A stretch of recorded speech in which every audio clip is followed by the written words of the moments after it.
All right, let's go to that poll by the master builders. I went through it at the top of the show. We're falling behind, of course, on the pledge to build over 1 million homes by 2029. I think we're 20,000 behind where we should be at this time in that timeline.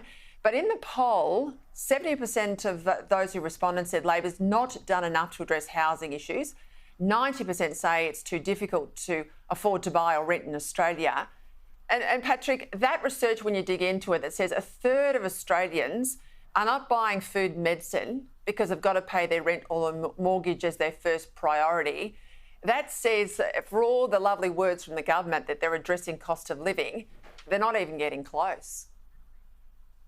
No, and I think the interesting thing about that survey, Peter, was the respondents actually said have been getting worse in the last 12 months. And I think it was 7 in 10 said that their quality of life had been affected by the housing crisis. That's an awful, that's a huge number of Australians who are going to the polls next year. And housing will be front and centre of the election campaign, probably alongside energy. And look, the Albanese government looks so wobbly on this. Nobody believes their wonderful target you referred to earlier. I think it's 1.2 million homes by 2029. There's not enough homes, and there's not enough tradies to actually build the homes. And it looks like, based on this poll and the reading of it, it's not going to get any better soon. It's certainly not going to get better before the election. And this is going to be the main game come election time. What about that pub chain at the centre of the furore about Australia Day, Caroline? They're now being pretty coy about whether or not they'll charge us a 15% surcharge on Australia Day on the 26th. Now, weak apology issued after they got slammed by the public, as they should. But seriously, if a pub isn't celebrating Australia Day, or a restaurant or anyone, don't dare charge me an Australia Day surcharge. I mean, excuse the pun, Peter, but this kind of hypocrisy does not pass the pub test at all, does it?